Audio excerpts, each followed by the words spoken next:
Hello everyone, so welcome back to my channel, Houseplant Passion. Today we're going to continue our series of Plant of the Day. Today I'm going to share with you one of the plants my husband got me for Valentine's Day this year. He got me a string of pearls, which I'm telling you is the only string of pearls I ever need to touch my heart. And he also got me a oh so teeny, one of my dream plants list, variegated string of hearts. What a symbolism for Valentine's Day. Look at this girl, she's so cute.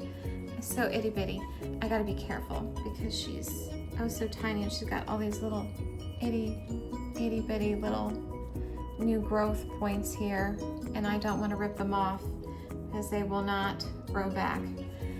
So as you can see, she has lots of sun stress that I'm actually getting with a grow light. I'm doing that on purpose because I love the sun stress pink to almost purple that this plant can get. I don't know if you can see it.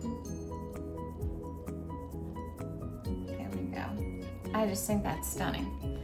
So this plant in general likes bright indirect light. It does well in a south or west facing window.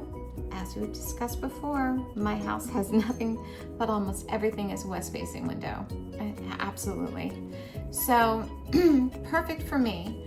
She is too small to hang, so I have her trailing right now on my piano, which is on the other side of a west facing window that is blocked by my neighbor's balcony. So she has her own grow light. So she's getting plenty of sun, plenty of happiness to go around. They don't like to be exposed to harsh, direct light.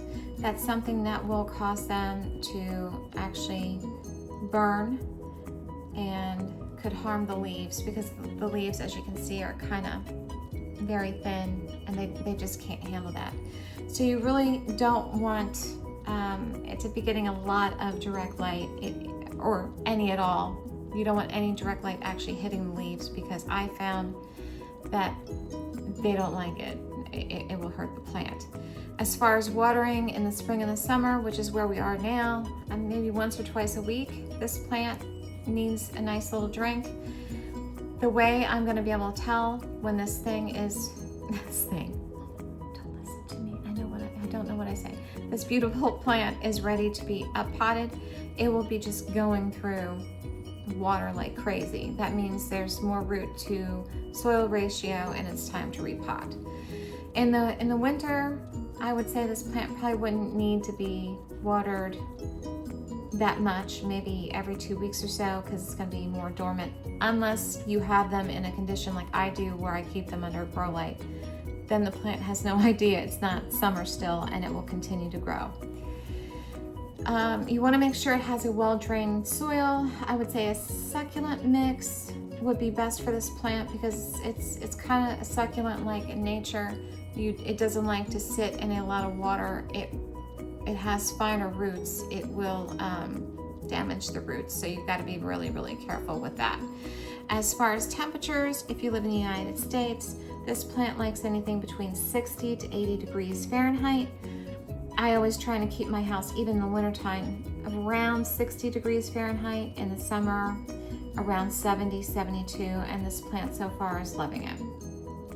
If you were anywhere else in the world, that would equate to 18 to 27 degrees Celsius.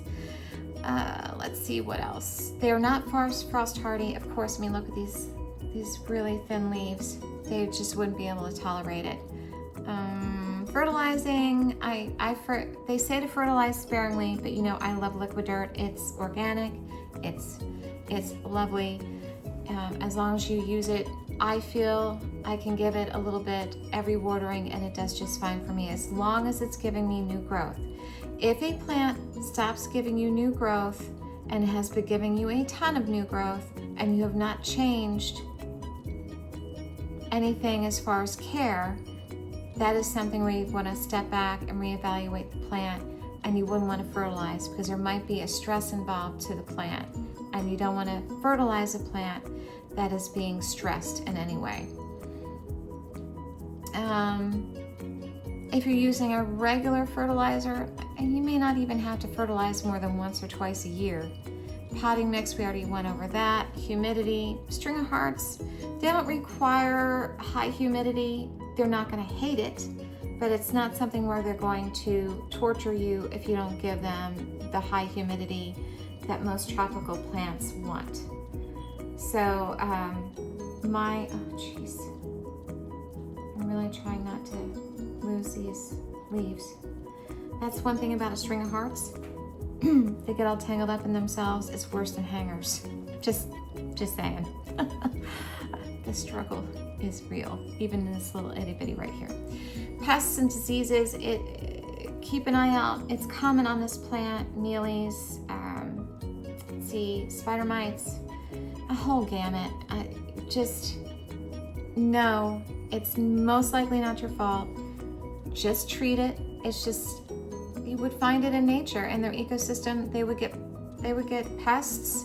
The only difference in your home is you don't have beneficial bugs to help you out. The plant doesn't have that. So you have to be the beneficial bug, so to speak, and treat it with neem oil, and it'll knock out most of the things. If you're worried about it, you can also get beneficial bugs from the good guys. I love them from time to time if I have an outbreak. I'm feeling a little bit overwhelmed. I will get beneficial bugs in the little sacks, hang it in my plants, and they get going, and they just eat up all the bad bugs. And when there's no more bad bugs to eat, sadly, they all starve and they die. And then, you know, that's just life, I guess. Repotting. You repot when these get root bound. I'm having a hard time speaking today, apparently. You'll be able to feel, you know, when the outside of the pot doesn't give you as much give. You'll also be able to see that it's drinking a lot more water than normal, taking in a lot more fluid. That means the root to, you know, soil ratio is off balance. Propagation, they're pretty easy to propagate. You can either take one of these strings and like pin it into the soil, and it will grow roots. Where these leaves are, it'll actually grow roots from there. Or you can actually take one of the cuttings, cut between the nodes, and stick that in soil and keep it nice and watered, and it will grow roots over time. You can just check on it to see how the roots are doing, how they're developing, just by giving it a little bit of a tug. And then when you can give it a pretty good tug, you know it's got a pretty good root system going. What else can I go over with you? One easy way to tell if a string of hearts is thirsty is to go near the soil where the bigger hearts are, the bigger leaves, and give it a good squeeze. See how that's not really giving me much give? That means that it doesn't really need a drink. You don't want to pick on the younger leaves because you'll end up squishing them. They're pliable anyway because they haven't hardened off. Other than that, I feel like I've covered everything in this video. If you have any other questions relative to string of heart care, please feel free to leave it in the comment section below. If you found this video helpful, don't forget to like it, and as always, subscribe to my channel, tell others about it, and until next time, don't forget to give your green leafy friends and your children lots of planty love, and until we see you again, have a great day.